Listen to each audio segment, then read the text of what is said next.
Bien, buenas tardes, queridos hermanos, aquellos amigos que nos siguen por Facebook. Estamos comenzando una transmisión de un martes más. Como usted bien sabrá, tenemos siempre la posibilidad todavía de juntarnos unos pocos acá presencialmente y tener la oportunidad de estudiar la Biblia, que es lo que más nos gusta, no tanto por un tema de gusto, sino porque es la única manera de ir conociendo a Dios.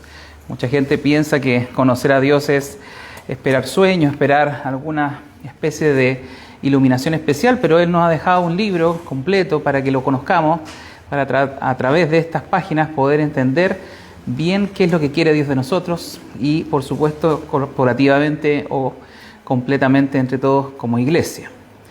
Así que estamos en esta ocasión junto con Juan Manuel, otras veces ha estado Rodrigo, que me relevó en algunas ocasiones, y hoy día hemos podido estar de vuelta por estos lados. Juan Manuel. Sí, damos la bienvenida a todas las personas que están acá y a los que nos ven por las redes sociales, como dices tú, y que es bueno que tengamos este tiempo para meditar en la palabra de Dios, apartar un tiempo del día. Estamos reuniéndonos aquí los martes, los jueves y los domingos, y damos gracias a Dios de que podemos seguir predicando, como decías tú, de forma presencial también en medio de esta pandemia, con los recuerdos que corresponden, por supuesto. Y damos gracias a Dios porque también no hemos tenido que sufrir ningún contagio entre nosotros. Eso es bueno, pero por supuesto no debemos por eso confiarnos y debemos seguir orando y seguir manteniendo todas las medidas que se piden. Y ahora vamos a continuar con el estudio de Tito, que es una carta linda, es una carta hermosa. Creo que es una carta que nos permite meditar profundamente en cosas que tienen que ver con el funcionamiento de la iglesia, pero también que nos hablan directamente a nuestro corazón, a nuestra conciencia, de lo que nosotros debemos hacer, en lo cual debemos poner nuestra mirada, y de alguna forma también es una prueba a nuestro corazón de cómo está. Así es que eso.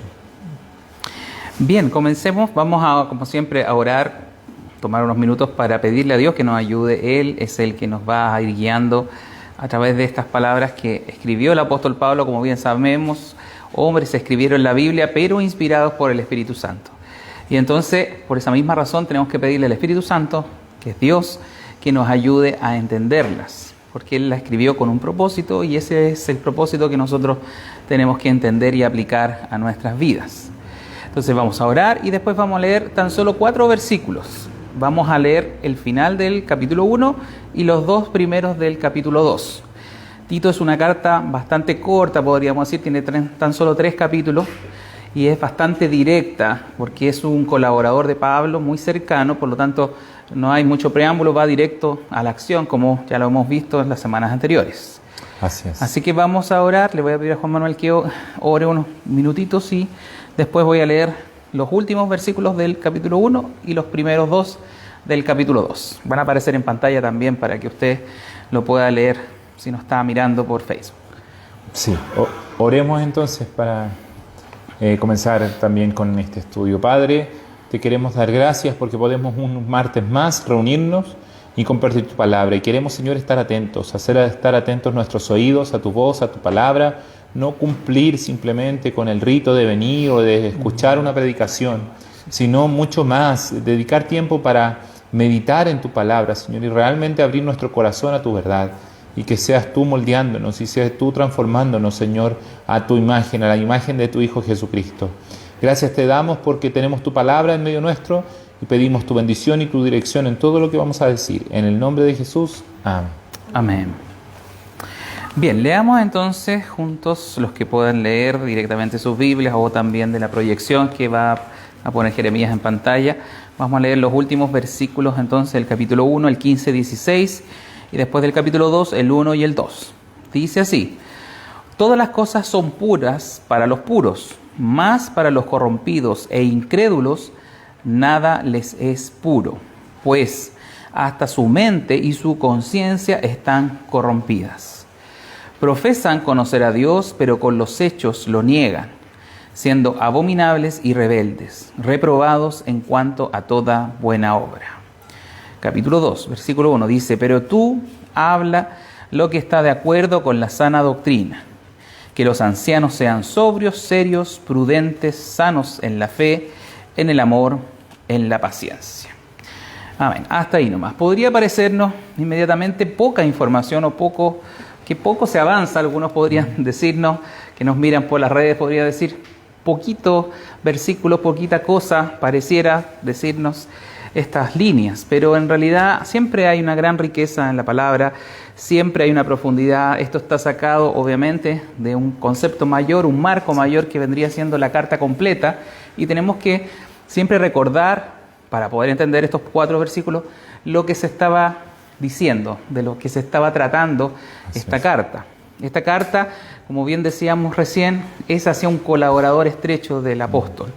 Alguien que la misma carta nos dice que se había mandado o se le había pedido que se quedara en Creta, que es una isla que también muchos conocen, que está justamente al sur del mar Adriático, entonces está dentro del mar Mediterráneo, es una isla importante. Sí. Actualmente es grande todavía y tenía varias iglesias, por lo que ya sabemos que una de las funciones de Tito era colocar ancianos o líderes o encargados por cada iglesia dentro de toda esa isla. Claro. Pero como siempre, y hay algo interesante que casi en 23 a 24 de las cartas del Nuevo Testamento, de los escritos del Nuevo Testamento, de los 27 que son, en 23 aproximadamente, siempre se está hablando de personas que quieren introducir falsa enseñanza, que hay problemas con la doctrina, que tengan cuidado. Pareciera muy majadero esto, porque lo vimos en las primeras cartas que leímos de Pablo a Timoteo. La primera y la segunda carta hablan un poco esta misma tónica de cómo dirigir la iglesia y de tener cuidado de ciertas personas, que también se repite incluso en lo que estamos viendo los domingos, en la carta, ¿no es cierto?, de Pablo a los Corintios. Sí.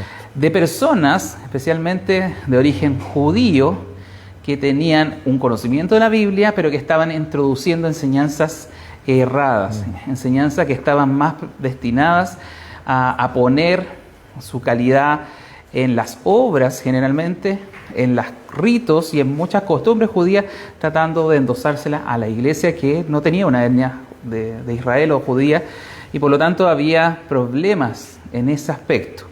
Y eso estaba desviando el principal concepto, las principales enseñanzas de la Biblia. Eso se vio un poco las semanas anteriores, tratando de descubrir a estos personajes, ¿no es cierto?, que estaban hablando, dice, vanidades, versículo 10, hablando dice que han salido engañadores, que es necesario taparles la boca porque trastornan las casas enteras y enseñan por ganancia deshonesta cosas que no convienen. Eso es lo que veníamos hablando. ¿Ya? Incluso había un profeta tomando, ¿no es cierto?, palabras de un poeta griego, hablando mal de los cretenses. Sí. Entonces había toda una suerte de desorden por causa de estos personajes que no solamente en Creta, sino lo vimos en Corinto, lo vemos, ¿no es cierto?, en Éfeso, en las cartas que Pablo le hace a Timoteo, de personajes que estaban enrareciendo el ambiente, desviando la enseñanza. Y una vez más, a modo general, vemos en estos 4 versículos la insistencia del apóstol de mantener las cosas limpias, de mantener las cosas puras, de apartarse, en el versículo 14, de fábulas judaicas. Por eso hacemos alusión de que eran hombres provenientes del judaísmo, de hebreos o judíos, porque estaban enseñando mandamientos de hombre, inventando a veces cargas que no son necesarias de entregar.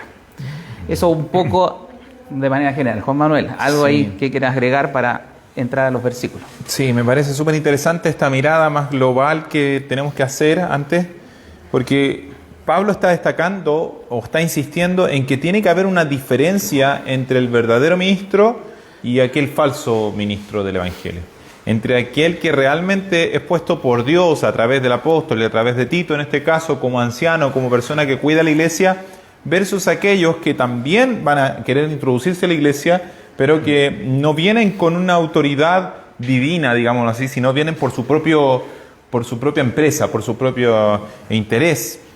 Han estado en el primer siglo y han estado a través de los siglos.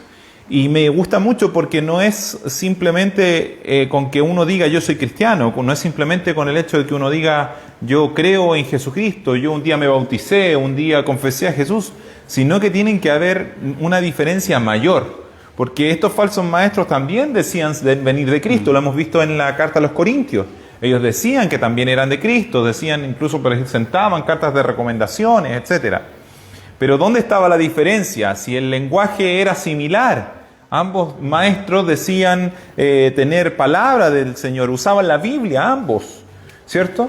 Pero la diferencia estaba en el corazón, en la conducta del siervo de Cristo. Entonces, por eso Pablo también aquí pone hincapié y dice que sean irreprensibles, maridos de una sola mujer, que tengan a sus hijos en sujeción, etcétera. Eso ya lo estuvimos viendo, pero que sean sobrios. Y aquí vamos a ver en estos 4 versículos nuevamente ese contraste entre el siervo fraudulento o el ministro fraudulento, aquel que en realidad dice ser cristiano, dice ser seguidor de Jesucristo, pero con su vida lo contradice, versus el verdadero ministro del Evangelio, que tiene una vida acorde a lo que profesa, a lo que predica.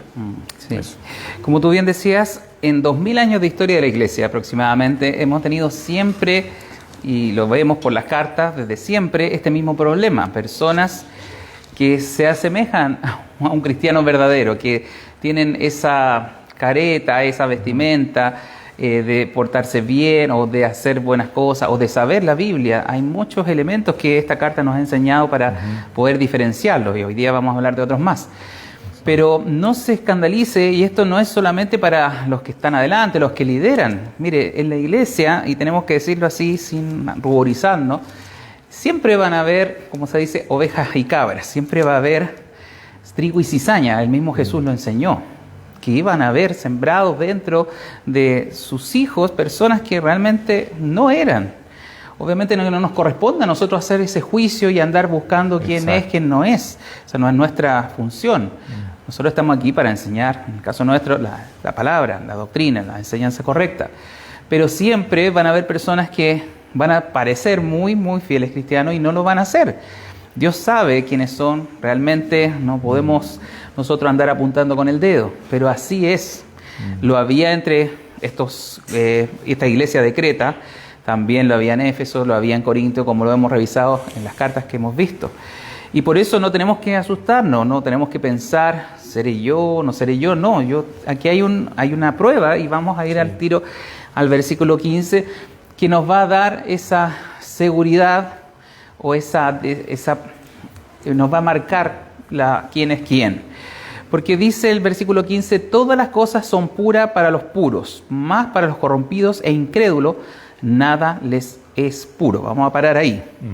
Porque esa definición lo que está estableciendo es justamente la calidad de persona. Y tenemos que remitirnos incluso un poco a Cristo, porque efectivamente Jesús enseñó muy claramente que la calidad de la persona viene de adentro, de nuestro interior. Cuando a Jesús se le preguntó, tus discípulos no se lavan las manos y comen, Jesús le dice, eso no es tan importante, porque lo que se come se va a la letrina. Pero dice que del corazón del hombre, del interior del hombre, en realidad ahí está el problema, ahí está lo sucio y lo corrompido. Exacto. De ahí parte el problema de la humanidad, incluso si lo quiere ver así. Todas las personas nacemos, como lo hemos repetido tantas veces y lo estamos estudiando, además los jueves, venimos con esa carga de pecado, venimos corrompidos, venimos sucios. Y Dios tiene que cambiarnos y transformarnos desde adentro, entregar cosas puras, van a poder hacer cosas bien. Pero los que están corrompidos y los que siguen incrédulos, hay una relación con la fe en Cristo, con la relación correcta, ¿no es cierto?, de ser salvos por la fe, entonces nada va a ser puro de ahí. A pesar de que tengan la apariencia de piedad, a pesar de que conozcan la Escritura, a pesar de muchas características que pueden ser puramente externalidades, el interior de la persona es lo que califica si es un hijo de Dios o si está en lo correcto, si es un verdadero cristiano o no. Sí. Entonces lo que usted tiene que preguntarse, si se quiere hacer esa pregunta es, ¿qué es lo que hay dentro de mí realmente? Si siguen naciendo pensamientos impuros, corrompidos, todo el tiempo y sin arrepentimiento, sin una cuota de dolor, de necesidad de cambio, entonces usted sigue estando en su naturaleza caída. Pero si Dios lo ha transformado, va a haber un deseo de querer cambiar, un deseo de hacer mejor las cosas, un deseo de acercarse a Dios. Y eso marca quién es puro, podríamos decirlo, según las palabras de Pablo, y quién sigue corrompido y sigue siendo un incrédulo. La credulidad no tiene que ver con asistir a una iglesia, no tiene que ver con decir, me sé la Biblia de tapa a tapa, me recito versículos, sino tiene que ver con este cambio interior. Exacto. Y eso solamente usted lo puede definir, y el otro que conoce cómo está usted es Dios, ¿ya? Para que se haga este diagnóstico. Sí, de hecho, bueno, es importante, quisiera aclarar un poquitito, o ahondar, mejor dicho, en esto que tú estabas poniendo el ejemplo de lo que Jesús dice respecto a que lo que contamina al hombre es lo que viene de dentro del hombre. Y que está directamente relacionado con este versículo, es el principio que Pablo está aplicando acá cuando dice todas las cosas son puras para los puros, mas para los corrompidos e incrédulos nada es puro. Porque el versículo anterior, el versículo 14 de este Tito, dice, no atendiendo a fábulas judaicas ni a mandamientos de hombres que se apartan de la verdad. Los judíos insistían en el concepto de que si yo comía algo puntualmente, me iba a contaminar interiormente.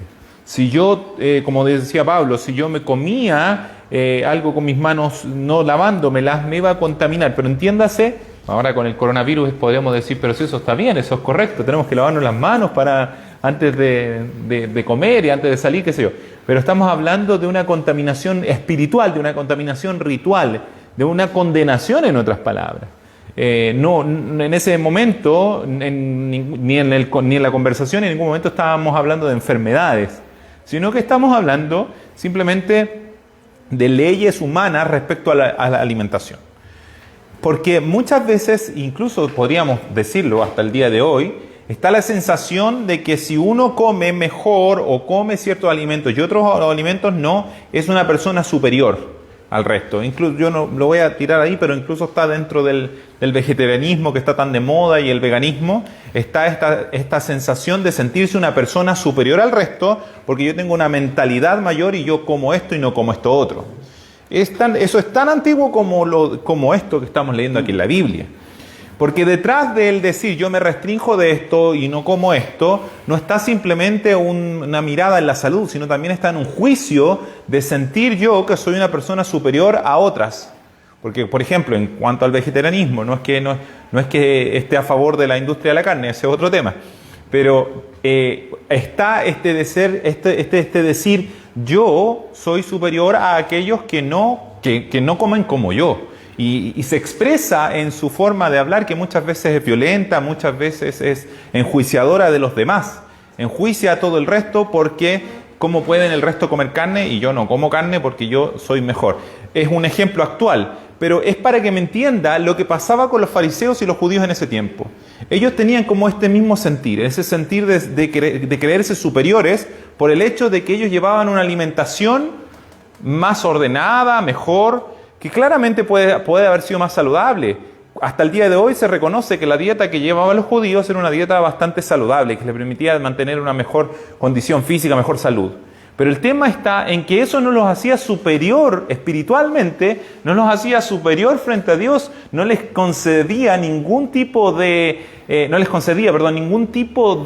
título de mayor grado o mayor apertura frente al Señor, para nada. Y es eso lo que Pablo está atacando. Por eso dice que debemos enseñarlo para que tengan una fe sana, una correcta enseñanza respecto a cómo es la relación con Dios. La relación con Dios no es por mérito humano, no es por lo que yo coma o no coma, no es por lo que yo toco o no toco, porque también había restricciones de eso, ¿no? Es que si tú tocaste eso que estaba, no sé, que era de los brujos, entonces te contaminaste. Y esas cosas todavía están dando vuelta, incluso dentro del cristianismo. Dentro de hoy en día, dentro de los cristianos, que si yo toqué tal cosa, entonces, por eso me vino tal enfermedad, por eso me vino tal problema. Mezclando un poco esto de sentirse acepto o rechazado por Dios según lo que yo hago, según lo que yo como. Entonces Pablo está atacando a esto, y Jesucristo, el texto que tú mencionaste está en Marcos capítulo 7, versículos del 9 en adelante. Del 8 en adelante, que habla sobre esto que le dijo que por qué los discípulos comían sin lavarse las manos. Jesús le dice: hipócritas, bien profetizó sobre vosotros Isaías como está escrito, este pueblo de labios me honra, mas su corazón está lejos de mí. Le dice, Bien y validáis el mandamiento, empieza a hablar con ellos, pero dice el versículo 14, dice, y llamando así a toda la multitud le dijo, oídme todos y entended. Que les quede claro esto, dijo Jesús. Nada hay fuera del hombre que entre en él que le pueda contaminar. Pero lo que sale de él, eso es lo que contamina al hombre. Si alguno tiene oídos para oír, oiga. Nada de lo que viene de afuera, de lo que yo coma, de lo que yo toque, o de lo que me refiero que no sea una intención de mi corazón, me puede contaminar. Porque ¿dónde está el pecado? Está dentro de mí, es dentro del corazón del hombre donde nace la concupiscencia, el deseo de pecar. Pero para el hombre corrupto, dice, todas las cosas son corruptas. Entonces estos hombres veían maldad en cierta manera, o veían que todo era pecado y estaban restringiendo todo. No, que ustedes no pueden comer eso porque eso es pecado. Usted no puede hacer esto porque eso es pecado. Usted no puede ponerse esas zapatillas porque tienen un signo raro, entonces eso es pecado. No te puede poner esa polera porque esa polera dice... ¿Se ha fijado que eso todavía sigue de repente hasta el día de hoy? Que usted se encuentra a veces en iglesias que le ponen que todo es pecado. Que no se puso corbata es pecado. Que predica con polera no es pecado. No, ese hombre no puede ser de Dios porque está con una polera predicando. Cosas externas. Sí, por eso habla de mandamientos de hombres. Mandamientos de hombres. Ideas humanas que apartan de la verdad, que nos ponen el acento en otras cosas, en externalidad. Así es. Y Jesucristo está diciendo, entiéndanlo de una vez. El pecado no está fuera de ustedes, está dentro de ustedes. Sí. Eso nos está diciendo. Entonces tienen que ser limpiados por dentro, tienen que ser purificados por dentro. Y cuando una persona es limpia por dentro por el Señor, va a mirar las cosas de una manera diferente. No va a andar poniendo la vista en la paja del ojo ajeno. Una persona que ha limpiado su propia viga en el ojo, en la sangre de Jesucristo, va a mirar con amor y misericordia a otros que tienen pajas en su ojo. Porque va a decir, a mí el Señor me sacó una tremenda viga. Que la paja que tiene esa persona en su ojo es una cosa ínfima, no tiene importancia. Porque ha limpiado su corazón en la sangre de Jesucristo. Cuando una persona entiende que el problema de uno estaba dentro de uno y que uno era pecador y uno era enemigo del Señor, entonces ve los pecados de la otra persona como menores a los suyos incluso. Pero aquel que todavía se justifica a sí mismo y cree que es justo delante del Señor porque no come tal cosa, porque no hace tal cosa, porque se viste de tal manera o de tal otra, siempre va a mirar al otro como un inferior, como alguien moralmente más precario que uno. Y eso es lo que hacía el fariseo. El fariseo siempre se sentía superior moralmente al resto. Nunca se sentía él inferior al otro. ¿Se acuerdan de la oración de ese fariseo y el publicano? Esa historia que Jesús cuenta. El publicano lo único que decía, sé propicio a mí, paga tú mi deuda, Señor, no puedo pagarla yo, soy tan pecador, págala tú. Y el fariseo decía, te doy gracias porque yo hago esto otro, doy diezmo, ayuno. Y se sentía orgulloso de las cosas que hacía, pero no se daba cuenta que él era pecador. El publicano se fue limpiado, se fue limpio, se fue perdonado, y él antes que el fariseo. Sí. Volvamos al texto. Volviendo al texto. Bueno, en este capítulo 15, versículo 15, perdón, quiero decir, está haciendo esa diferencia.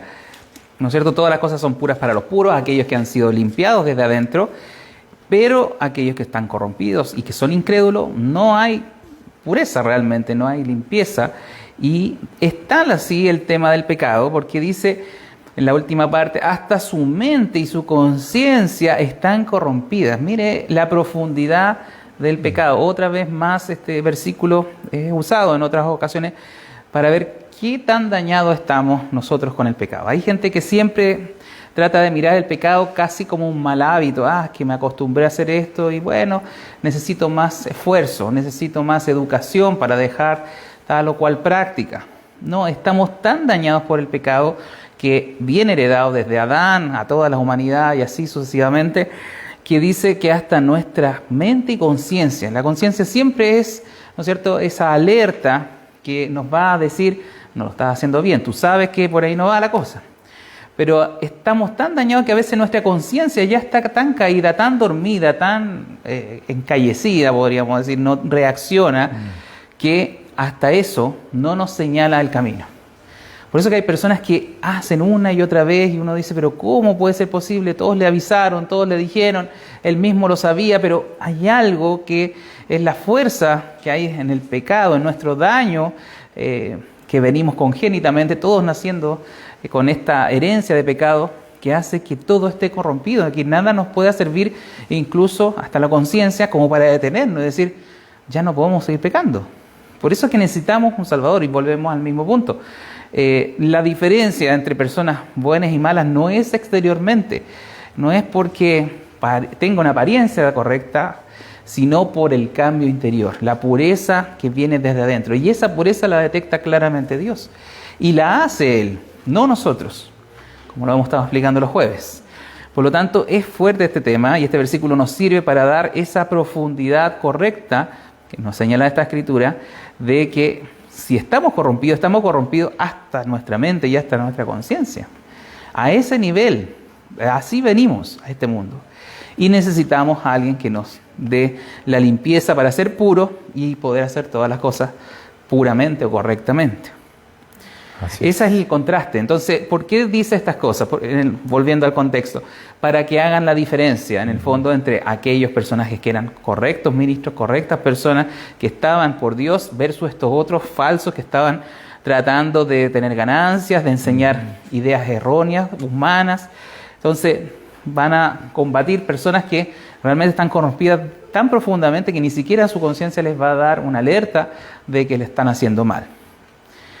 Y aún el 16 nos sigue dando más diagnóstico de esas personas que estaban dañando la iglesia, porque dice, profesan conocer a Dios. Ellos dicen que saben la Biblia, y hoy día también, un poco relacionándolo con lo del domingo, hay mucha gente que se da de apóstoles, de grandes pastores, incluso con nombres rimbombantes, que profesan conocer a Dios, pero lamentablemente, y ahí está el tema de nuestro carácter, de cómo debemos comportarnos bajo cualquier circunstancia, pero con los hechos lo niegan. No va en la apariencia, no va en lo cuánto sabemos, no va en la inteligencia, no va en memorizar de tapa a tapa la Biblia, sino en cómo nos comportamos. Y eso tal vez es el filtro más definitivo, más difícil, porque a veces en la iglesia podemos tener un comportamiento, pero ¿cómo tenemos ese comportamiento en la casa? ¿Cómo tenemos ese comportamiento en privado? Cuando nadie nos ve, cuando siempre le enseñamos a nuestros niños que Diosito lo está mirando, y lo usamos un poco para amedrentarlos, para decirles, compórtese bien. Pero cuando nadie nos está mirando, ¿cómo estamos? Porque esos son los hechos que pueden negar o no negar o afirmar que conocemos a Dios. No es de boca este tema, no es de la boca para afuera, tiene que ser completo. Tiene que haber una correlación entre lo que yo sé de Dios, entre lo que creo de Dios o digo creer, con lo que hago por Dios. Y eso de verdad es difícil, ese es el desafío mayor. Porque como que Dios nos va cambiando a veces como por capas, siempre nos cambia nuestro entendimiento, nuestra manera de pensar, pero llegar a cambiar nuestra manera de ser es más difícil y toma más tiempo. Usted puede entender la Biblia en un momento, leer un párrafo y quedarle clarito en su mente, pero llevarlo a la práctica está lo difícil. Pero allá tenemos que apuntar, porque esa es verdadera conocimiento de Dios. Conocer a Dios no es de labios, sino de hechos. Por eso dice, los que profesan conocer a Dios, pero lo niegan con los hechos, entonces son personas abominables, rebeldes, reprobados en cuanto a toda buena obra. La conclusión es que no están del lado de Dios, a pesar que digan que lo conocen, a pesar de que sepan muchas cosas, a pesar que tengan una apariencia real o por lo menos de apariencia en los domingos o en la semana más o menos correcta, es cómo Dios los ve en todo momento. Entonces ahí está el asunto. Por eso que esto es una cosa no es religioso, no es de apariencia, insisto en esto, porque es el filtro, y ese filtro lo conoce Dios también. Podemos engañarnos, yo lo hemos dicho tantas veces, nos podemos engañar unos a otros. Acá, estando juntos, sí, parece que están todos buenos, todos son limpiecitos, todos son puritos, como dice acá. Pero ¿quién nos conoce? ¿Quién realmente conoce a Dios? ¿No es cierto? El que en sus hechos lo demuestra, en su acción diaria y en todo orden de cosas. El trato con los menores, el trato con los hijos, el trato en la casa, el trato en el trabajo, el trato en cada ámbito de nuestras vidas. ¿Sí? Así es. Juan Manuel. Porque nuestro Dios dice, profesan conocer a Dios, pero ¿cómo es nuestro Dios? ¿Cómo fue Jesucristo? Jesucristo fue humilde, Jesucristo fue amoroso, Jesucristo fue misericordioso, perdonador, Jesucristo fue veraz, fue puro en todo su actuar. Entonces, alguien que dice que conoce a Jesucristo, pero que vive una vida que no se parece en nada a Jesucristo, no va cambiando a la imagen de Jesucristo, en realidad dice, se hacen abominables y rebeldes. Se hace como un hipócrita, como alguien que en realidad no es deseable. ¿Por qué? Porque dice conocer a Jesucristo, pero la vida que lleva es totalmente contraria. Entonces es como cuando uno va por algo que se supone que es, no sé, es como que usted va a comprar algo o va a buscar alguna cosa que le dijeron, esto es súper bueno, es súper, póngalo así, vaya a comprar pastelito ahí a ese lugar, y usted va y con todas las ganas de encontrar ese pastelito que le dijeron que era tan bueno, lo compra y lo prueba y es súper malo. Lo termina aborreciendo y termina diciendo, esto que me dieron es súper malo, me dijeron que era bueno, yo venía con todas las ganas de comerlo. Así es un falso cristiano, así es un falso maestro. Una persona que se supone que es de Cristo, se supone que tiene sabor a Cristo. Pero después cuando usted se lo empieza a comer, entre comillas, o sea, empieza a conocer cómo es la vida de esa persona, cómo lleva a su familia, cómo lleva a su casa, empieza a tomar ese gusto amargo y empieza usted a rechazar eso. Y eso es estorbo para el Evangelio, si ese es el tema. Sí. Si fuera solo estorbo para esa persona, condenación para ese solo ser humano, bueno, qué pena por él, pero nada más. Pero es mucho peor porque es estorbo para el Evangelio. Porque muchas personas terminan diciendo, rechazando a Cristo, porque sintieron el mal sabor de alguien que se supone que era de Cristo, pero que no lo era, que no sabía al Señor. Entonces, Dios nos pone claramente esto a todos nosotros, qué es lo que Él desea de nuestra vida, qué es lo que Él quiere, y pone en contraste lo que espera de un verdadero ministro del Evangelio y lo que espera de un cristiano. Él espera que nosotros seamos puros. Él espera que nuestra mirada hacia el resto, hacia el otro, sea una mirada pura. El texto anterior también decía este testimonio de uno que trataba a los cretenses súper mal. Decía, estas son malas bestias, estos son glotones, ¿cierto? Versículo 12, uno de ellos, su propio profeta, dijo, los cretenses siempre mentirosos, malas bestias, glotones ociosos. Así los miraba este falso maestro, miraba a los cretenses. Entonces, ¿para qué va a predicarles el Evangelio de salvación, del amor de Cristo, si así los mira? Si nosotros miramos a nuestros amigos, a nuestros compañeros de trabajo, a nuestro familiar, los miramos y empezamos a juzgarlo y a decirle, no, este es un perdido, se va a ir al infierno, él siempre está oponiéndose al Evangelio, así que el Señor lo castigue, que el Señor le mande el rayo del cielo. Estamos haciendo lo mismo que está haciendo este falso maestro. Nosotros no podemos ser así, nosotros debemos ser como Jesucristo, que incluso desde la cruz, aquellos que lo crucificaban, Jesús intercedió por ellos. No estoy pidiendo que usted de la noche a la mañana pueda cambiar, pero para allá vamos, ese es nuestro blanco es Jesucristo. Entonces no podemos actuar como el mundo actúa de esa manera, el mundo actúa rechazando, odiándose, ¿cierto? Si tú no eres de los míos, entonces eres contra mí y nos odiamos, pero aquí no, vemos a Jesucristo que Él bendice a los que le maldicen. Y es así como nosotros debemos, hacia allá donde nosotros debemos caminar. Este falso maestro decía, estos son glotones, estos son ociosos, son malas bestias. Era súper buen evangelista.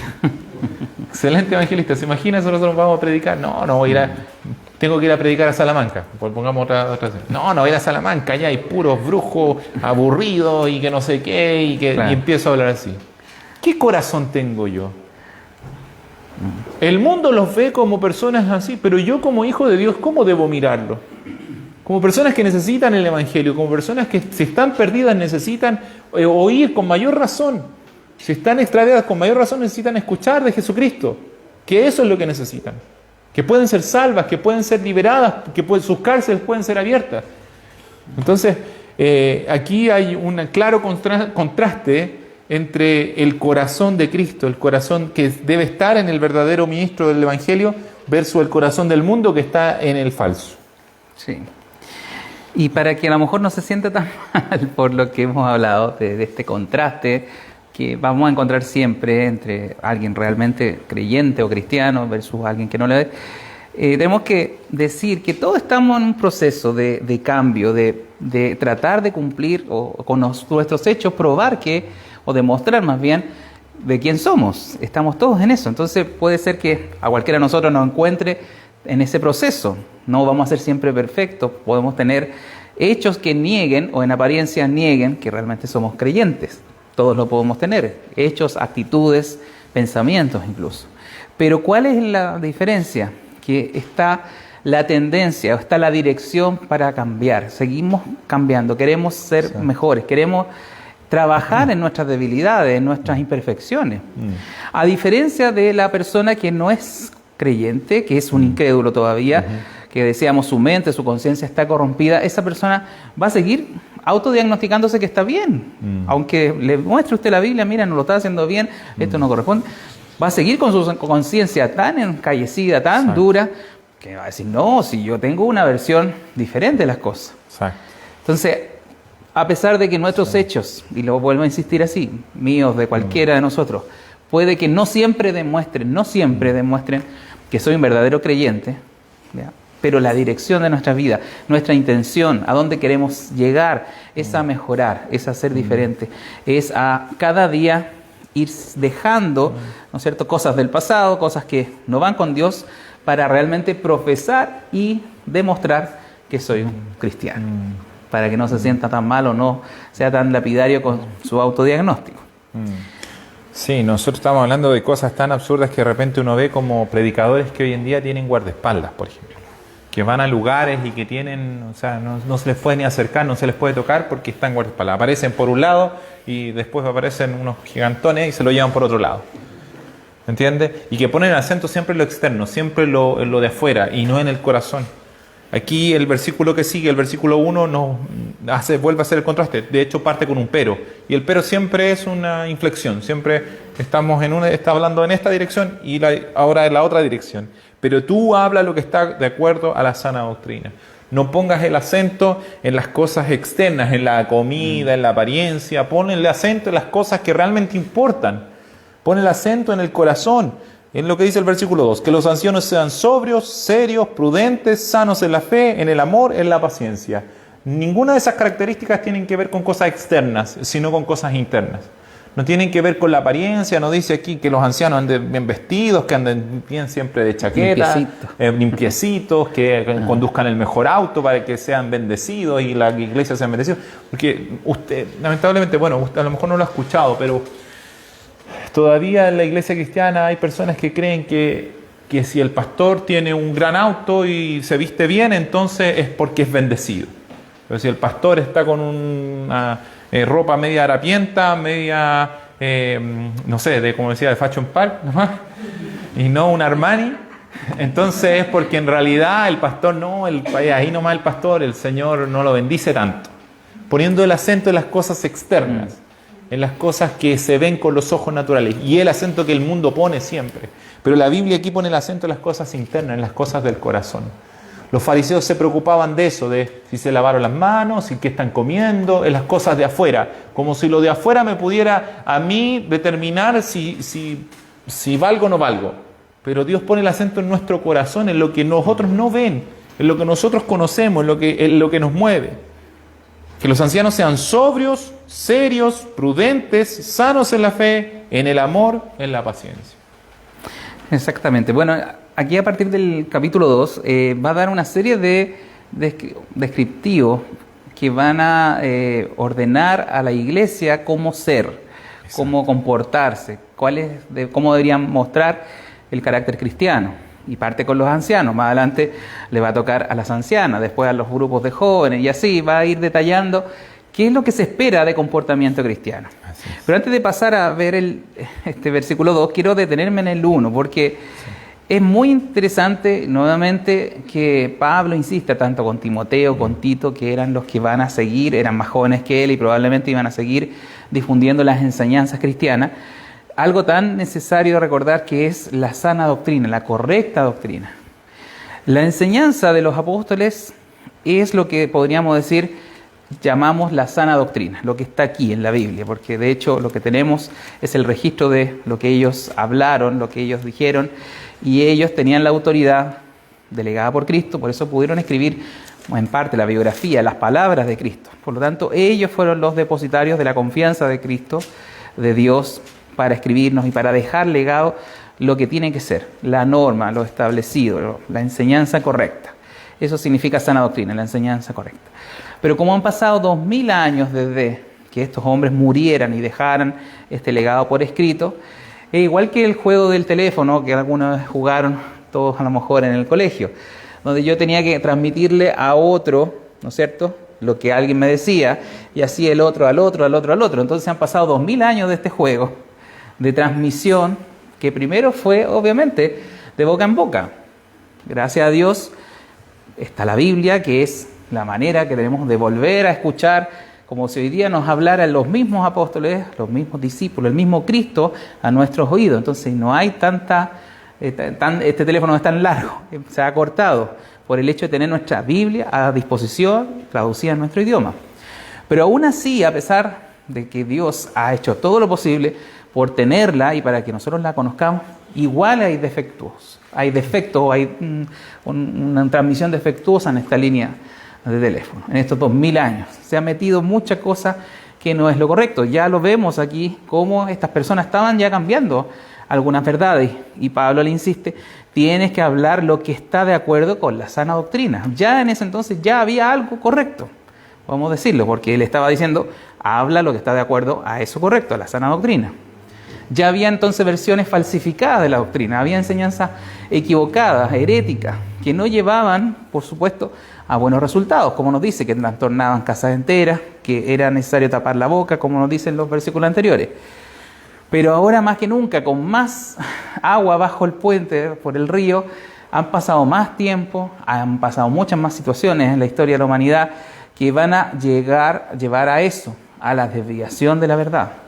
Por eso que siempre que hablamos de la correcta doctrina tenemos que remitirnos, y por eso lo estudiamos, y por eso hemos en esta iglesia puesto tanto énfasis en leer juntos, ojalá también individualmente, una y otra vez, las mismas verdades, los mismos conceptos, vez tras vez, sí, para que cada vez quede más claro, para que cada vez usted sepa lo correcto de lo incorrecto y pueda distinguir lo que está de acuerdo a la sana doctrina versus lo que no está de acuerdo. Sí. Sí. Y a pesar de que usted me diga, me parece que ya son majaderos ustedes repetir tanto, créame que siguen habiendo problemas de entender la palabra, la verdad de la Biblia.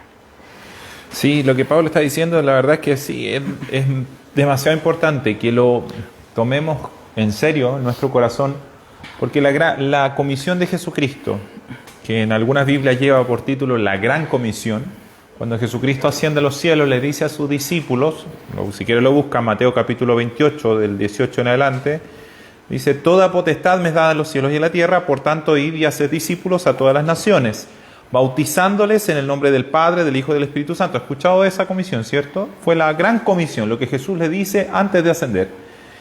Pero mire lo que dice al final, enseñándoles que guarden todas las cosas que os he mandado. Y he aquí, yo estoy con vosotros todos los días hasta el fin del mundo. Déjeme detenerme un poquitito estas palabras. Enseñándoles, hay una labor que tenemos que hacer, que es transmitir un mensaje. La enseñanza se trata de que yo le entrego a usted un mensaje y se lo explico de la mejor manera para que usted lo pueda guardar también, atesorar, ¿cierto? Enseñándoles que guarden todas las cosas. Este guardar no significa que yo lo tomo y lo guardo en mi velador. Este guardar tiene que ver como quien guarda las leyes del tránsito, como quien en el fondo obedecer. Entonces no sirve tomar el libro del tránsito y guardarlo en el auto, sino lo que usted tiene que hacer es que cuando hay una luz roja, parar, ¿cierto? Si usted se pasa la luz roja y el carabinero le va a sacar el parte, usted puede sacar su manualcito y decir, pero mire, si yo tengo aquí guardadito el manual de las leyes del tránsito, yo lo tengo siempre conmigo. Y el carabinero va a decir, bueno, pero se pasó la roja. ¿De qué le sirve tenerlo si no obedece a la ley del tránsito? Así de absurdo es lo que muchas personas hacen, teniendo su Biblia bien guardadita, bien ordenadita, incluso abierta en un versículo ahí puesto en la casa, pero no ponerla en práctica. no leerla, no cambiar aquellas cosas que tiene que cambiar, no dejarse transformar por la palabra de Dios. ¿Se entiende? La Biblia no es un libro para tenerlo como amuleto.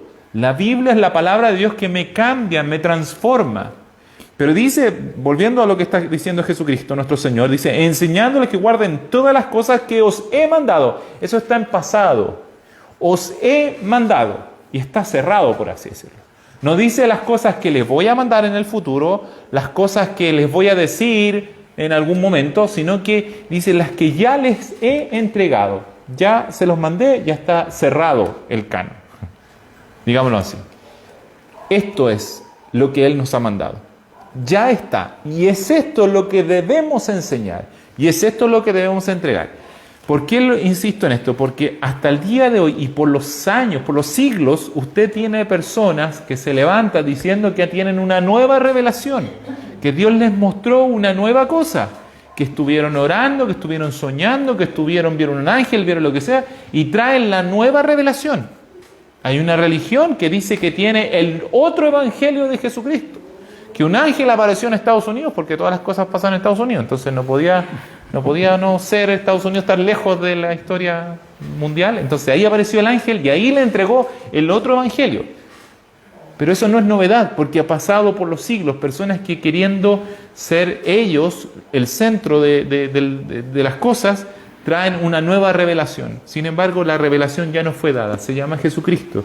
La revelación está aquí y es esta la que nosotros debemos tratar de transmitir fielmente, porque no es nuestra palabra, es la palabra de Dios. Debemos tratar de ser obreros lo más fieles, lo más apegados a la palabra de Dios. Y piense, Pablo deja a Tito en esa ciudad y le encarga esa tarea. En el fondo le está diciendo eso: mira, predica la Biblia, haz las cosas como están escritas. No la cambies, no la tergiverses, no le agregues, no le quites. Enseña todo el consejo como debe ser. Tú habla lo que está de acuerdo con la sana doctrina. Tú enseña lo que ya Jesucristo nos entregó. De nuevo vamos a hablar del pecado, de nuevo vamos a hablar de la sola gracia, de nuevo, sí. Necesitamos hablarlo una y otra vez. Nuestro corazón necesita escuchar una y otra vez a veces las mismas palabras. ¿Por qué? Porque estamos en este proceso para ser cambiados, para ser personas conforme al corazón de Cristo. Exactamente, así que por eso no se enoje si repetimos a veces mucho los mismos conceptos, o que usted diga ya lo sé, ya me lo dijeron, porque necesitamos seguir enseñando correctamente. Sí. Ahora, como le decía, del versículo 2 en adelante vamos a ver varios grupos de personas, y se lo quiero dejar como tarea en parte porque ya estamos sobre la hora, de lo que va a venir, porque vamos a hablar de ancianos, después de ancianas, de jóvenes, de los amos, de los siervos, etcétera. Una descripción de una comunidad cristiana, cómo debe comportarse. Pero lo que decíamos hasta ahora acerca de los ancianos, hay una doble connotación con la palabra anciano. Generalmente se refería a personas de edad, pero también los ancianos dentro de la comunidad cristiana podían optar, y algunos tenían cargos de dirección de la iglesia, de presbítero o de obispo, que es más o menos la misma palabra. En este caso, por el contexto, está hablando en general de los ancianos, de las personas de edad, no necesariamente los que están en los puestos de dirigencia o de liderazgo. Pero está llamando a que todos los ancianos en el fondo sean sobrios, serios y prudentes. Y como decía Juan Manuel hace un momento, estos son características o formas de comportarse. No está hablando de que tengan una forma de vestir, una externalidad, sobre su físico, sobre su apariencia, en la forma, sino que está hablando de su interior. Ser sobrio es una persona que obviamente tiene que ver con el control de sus impulsos, obviamente no caer en exceso de ninguna extravagancia de ningún tipo. Ser serios, por supuesto, aplica también porque uno espera de un anciano, por su experiencia, que no ande con jugarreta. Eso uno lo espera de un joven, de un adolescente, que ande haciendo bromas, que ande chisteando, pero una persona ya de edad espera que tenga un comportamiento acorde a su edad, que sean serios, que no anden haciendo cuentos, haciendo historias, generando polémica. y que sean prudentes también, llamando entonces a su comportamiento, a que no deben caer en ningún exceso, deben tener la precaución de no meter las patas, prudencia en ese aspecto, en no equivocarse, en no dañar a otro, porque ya la experiencia debiese haberles enseñado, ya la experiencia y estos consejos de la palabra es para que corrijan su comportamiento. Y después habla de ser sano en la fe. Eso tiene que ver más con nuestra relación con Dios. ¿Cómo debe ser nuestra relación con Dios? Porque la fe tiene que ver con nuestra confianza en Dios. Y ser sano en la fe refiere entonces que tiene que tener una relación con Dios correcta. En el amor, me imagino que se refiere un poco a la relación con sus pares, en relación a cómo se debe comportar con los otros. Tiene que ser en amor. Y en la paciencia, una virtud que es más bien interna, que debemos también todos crecer en ella, porque nos cuesta tener paciencia. Cuando alguien nos saca de quicio, cuando hay problemas, nosotros nos angustiamos y muchas veces nos falta la paciencia. Por lo tanto, todos estos descriptivos que estamos viendo van a apuntar a nuestro carácter, a cómo tenemos que ser. Si usted no tiene paciencia, si usted no tiene amor, si no somos todavía lo suficientemente serios, sobrios o prudentes, bueno, aquí la palabra nos está ordenando esto, que sean así. Cuando la gente pregunta, bueno, ¿qué quiere Dios de mí? Si es anciano, quiere que sea sobrio, prudente, serio, con amor, con paciencia. Después va a venir el caso de la anciana, viene en el versículo siguiente, por eso le dejo la tarea, por si quiere ir adelantando. Y además tenemos que recordar que la esperanza de vida era menos de lo que hay ahora, por lo tanto, ser considerada una anciana o un anciano no era con 65 para arriba, como hoy día para las jubilaciones, probablemente de 50 hacia arriba ya eran personas ancianas o ancianos. Yo me estoy acercando rápidamente a ese nivel, así que también empieza a valer para mí en parte estas recomendaciones. Por eso le digo, para que se ponga en el contexto de hace 2000 años no es anciana de 80 para arriba o de 70 para arriba, es un poquito menos de edad. Con canas. Claro, ya saliendo algunas canas que algunas ocultan por otros métodos. No habían esos métodos. Claro, ya empiezan a ser consideradas como tal. Bueno, por lo tanto, entonces lo que vamos a ir aprendiendo ahora es el comportamiento explícitamente detallado en la Biblia. Y tiene que entenderlo lo mismo, volvemos como la doctrina, como la enseñanza. Esto es lo que Dios quiere de nosotros. El anciano que sea así, así y así. Después va a venir la anciana, después van a venir mujeres más jóvenes, y así, amos, siervos. Un detalle completo de lo que involucra a los grupos humanos dentro de una iglesia. Pero así vamos a ir aprendiendo y partimos nuevamente de esta idea inicial que las cartas de Pablo, especialmente a Tito y a Timoteo, eran para guardar o mantener, ¿no es cierto?, la enseñanza que ya se había entregado en ese entonces. Han pasado 2000 años desde entonces, tenemos todavía su escrito, podemos volver a leer y a corregirnos entre nosotros en lo que estemos mal, en la parte que usted hoy día le llegó y dice, mire, tengo esto otro, corríjalo, aplíquelo, porque para eso estamos acá nuevamente revisando estos mismos conceptos. Juan Manuel, ¿algo para cerrar? Que ya estamos en la hora. Eso, no pretendemos nosotros ponernos como personas que lo han alcanzado, para nada.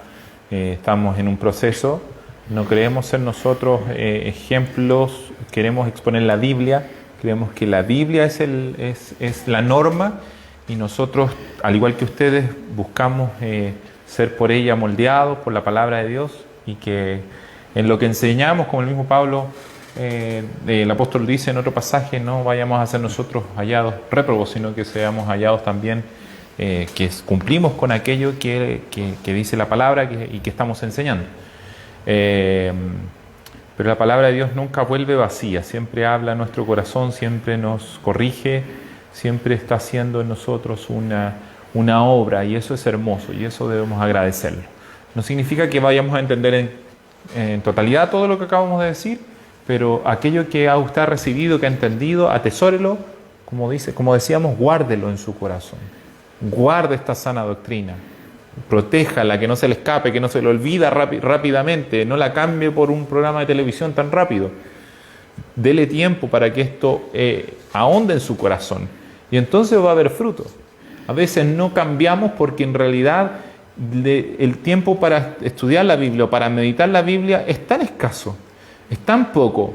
O salimos de aquí y ya se nos olvidó y volvemos a la rutina diaria, volvemos al celular, a la tele o a lo que sea, que no dejamos que la palabra de Dios entrara más profundamente en nuestro corazón. Necesitamos tener también ese tiempo de meditar, ese tiempo de sentarnos y decir, en realidad, Señor, es verdad, en esto yo he pecado, en esto yo estoy mal, no soy paciente, lo que sea, no he sido sobrio en algunas actitudes, cámbiame, perdóname.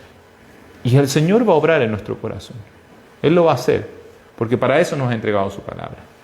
Pero si no lo hacemos y somos oidores olvidadizos, Jesús dice que somos como aquel que construye su casa sobre la arena. El que construye sobre su casa sobre la arena también escucha la palabra de Dios, después lo puede revisar, pero la diferencia está en que el que construye sobre la roca es aquel que oye y hace.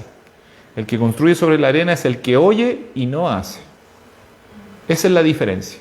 Entonces, que no seamos oidores olvidadizos, sino que seamos personas que ponen por obra lo que reciben. O que escuchen. Eso. Bien, pues oremos entonces para terminar la transmisión. Los que estamos acá nos vamos a quedar para preguntas, para comentarios. Esa es la parte que se pierden los que nos ven por Facebook, así que por eso es bueno, y siempre lo repetimos, que esté aquí para aprovechar todo este tiempo y todo lo que sacamos en limpio de los versículos leídos. Pero vamos a orar para que igualmente sea de bendición lo que escuchó. Señor, estamos agradecidos de ti. Ciertamente tu palabra es la verdad, es la norma, es aquella que nos corrige, la que nos enseña, la que hace la diferencia, la que puede discernir incluso los pensamientos de nuestro corazón. Y yo te pido que todo lo que hemos conversado hoy día, aquellos que nos escuchan, aquellos que están presencialmente acá, podamos reflexionar sobre tu palabra, sobre los consejos que nos das, sobre las cosas que tenemos malas, Señor, para transformarlas, para ser cambiados, para tener la pureza tuya, Señor. Queremos y anhelamos ser diferentes. Sabemos que estamos manchados por el pecado, pero gracias a tu obra salvadora en la cruz, gracias a lo que has hecho por nosotros, nos das una dirección de cambio y queremos seguir en esa línea, queremos seguir en esa dirección, queremos que tú nos ayudes, Señor, porque necesitamos siempre tu cooperación en cada cosa que hacemos en esta vida. Bendice la vida de mis hermanos, aquellos que nos escuchan, para que puedan, Señor, entender, Señor, guardar para obedecer esta palabra en sus casas, en su día a día, en cada cosa que ellos emprendan. Te lo pedimos en el nombre de Jesús. Amén. Amén. Bien, nos estamos viendo el jueves en la próxima clase de la Escuela Bíblica.